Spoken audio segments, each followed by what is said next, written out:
කොහොමද දැන් අවුරුද්දකට විතර කලින් උදේට නැගිටිනකොට එයාගේ අත් කකුල් මුකුත් වාරු තිබුණේ නැහැ. බෙල්ල විතරයි එයාගේ සෙලුනේ. ඊට පස්සේ අපි හදිස්සියට ගෙනිච්ච රාගම හොස්පිටල් එකට. රාගම හොස්පිටල් එකේ මාස දෙකක් තියාගෙන හිටියා. පරීක්ෂණ කරා ගොඩාක් ඒවා කරා. කොන්දෙන් වතුර දෙසරයක් ගත්තා. ඉන්දියාවෙත් යවුවා. ඒත් කිසිම රෝගයක් නැහැයි කියලා ඒගොල්ලෝ කිව්වේ. ඊට පස්සේ අපි එතනින් අරගෙන ඇවිල්ලා රාජගිරිය ආයුර්වේදයට ගෙනිච්චා. එතනත් අපි දවස් 45ක් තියාගෙන ට්‍රීට්මන්ට් කරා. ඊට පස්සේ එතනදි කිව්වේ ස්නායු වල පොඩි ප්‍රශ්නයක් තියෙනවා කියලා බෙහෙත් කරා. ඊට පස්සේ ඒගොල්ලන්ගේ කෝස් එක එතනින් ඉවරයි කියලා මාස 6 මාසෙන් මාසෙට ක්ලිනික් එන්න කිව්වා.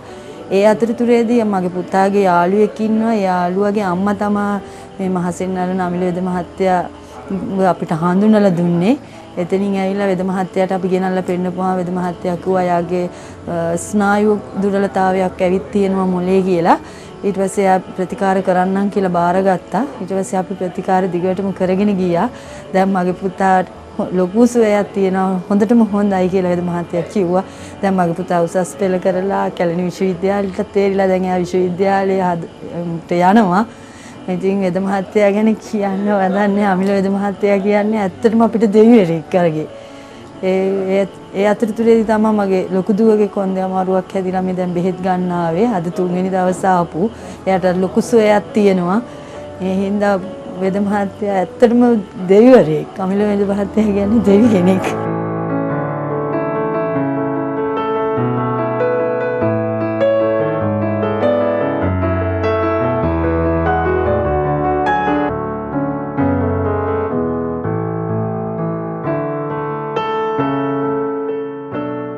ඒකෙදි මේ පුතාට මම තෙල් සාත්තු කරන ගමන් බෙහෙත් කසාය ලබා දෙන ගමන් මේ පුතාට මම චීන කටු ප්‍රතිකාර කියන ඒවා සහ නිල ප්‍රතිකාර මම ලබා දුන්නා. ඒකින් ගොඩක්ම මේ දරුවගේ මස්තිවන රෝගී තත්ත්වය සහ මේ දරුවගේ තිබ්බ හිරිවැටීම් ලියා ගන්න බැරි ඒවා. දැන් සාමාන්‍යයෙන් දරුවා ඉගෙන ගන්න කාලය තුල තමයි මට මුණ ගැහුනේ.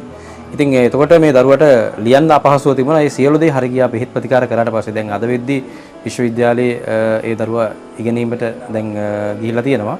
ඉතින් ඇත්තටම සන්තෝෂයි. ඉතින් ඒ නිසා තමයි නැවතත් එතුමියගේ දෙවනි දරුවව මේ ස්ථානයට සම්බන්ධ කරලා ප්‍රතිකාර ලබා ගන්න. ඉතින් ඒ වගේම මෙතුමියගේ හිතවත් ඉහෙලියන් කීප දෙනෙකුත් මේ ස්ථානයට ඇවිල්ලා ප්‍රතිකාර ලබා ගන්නවා. ඉතින් ඇත්තටම මේ වෛද්‍ය ක්‍රමය කියලා කියන්නේ සහසම්බන්ධ වෙලා කරන ප්‍රතිකාරයක්. එකක් තමයි දැන් වෛද්‍යවරයා, රෝගියා සහ ඖෂධ ටික සහ සාත්තුව මේ සියලු මේ හතරම හරියට වුණොත් තමයි මේ හරියාකාරව ප්‍රතිකාරයක් වෙලා සුවපත් වෙන්නේ. ඒක ඒ ප්‍රධානම දේ තමයි විශ්වාසය කියන එක. ඉතින් ඒක නිසා ලෝකයේ යම්කිසි වෛද්‍යකම රාශියක් ඇවිල්ලා තියෙනවා නම් මේ ඇවිල්ලා තියෙන්නේ මිනිස්සු සුවපත් කරන්න. ඒක නිසා මේ සියලු වෛද්‍ය ක්‍රම ගැන හොඳට අධ්‍යයනය කරලා, පරිසරය ගැන හොඳට අධ්‍යයනය කරලා, දේශගුණය ගැන හොඳට අධ්‍යයනය කරලා, තමාගේ මේ තියෙන බුදුදහම සහ මේ ඒ ආభాෂයත් එක්ක අනිකුත් ශාස්ත්‍රවරුන්ගේ ඒ උපදේශනයන් සහ ඒ ආශිර්වාදයන් එක්ක හරියාකාරව ප්‍රතිකාර කරනවා නම් ඕනම ලෙඩකට බෙහෙත් තියෙනවා. ඉතින් බෙහෙත් නැත්තේ නෑ. හැබැයි අපේ බුදුන් වහන්සේ දේශනා කරලා තිනවා කර්මජ රෝග තියෙනවා කියලා. ඉතින් මේ කර්මජ රෝගවලදී ගොඩාක් ලෙඩ රෝග සැදෙන්නේ කර්මය නිසා. ඉතින් ඒක නිසා මේ කර්මයේ තියෙන මේ අකුසල කර්මයන් අයින් කරගන්න නම් නිරන්තරයෙන්ම පින් රැස් කරන්න ඕනේ. ඒක නිසා ඉතින් සාමාන්‍යයෙන් අබේදානිය වගේ දෙන දේවල් සත්තුන්ට ඊට අමතරව මේ ස්ථානයට එන විශාල රෝගීන් පිරිසකට මම කියනවා මල් මාල පූජා කරන්න කියලා අපේ ධාතුන් වහන්සේට. ඉතින් ඒ වගේ දේවල් කිරීම තුළින් කුසල් රැස් වෙනවා. ඒකෙන් තමාගේ මේ ලෙඩ ඉක්මනින්ම සුවපත් වෙන්න ගන්නවා. ඉතින් මේ සියලු දේත් එක්ක ඉක්මනින්ම රෝගයක් සුවපත් කරන්න ඉතින් හැකියාව ලැබිලා තියෙනවා මට. ඉතින් අපි ඉන්නේ බොහොම පොඩි කාලයක්. ඉතින් මේ පොඩි කාලය තුළදී රෝගියෙක් සුවපත් කරලා ඇත්තටම ඒ ලබන්න තියෙන සතුට ලැබුණාම ඒක ඉතා වටිනවා. ඉතින් ඒක තමයි ජීවිතේ ලබන්න පුළුවන් එකම සතුට.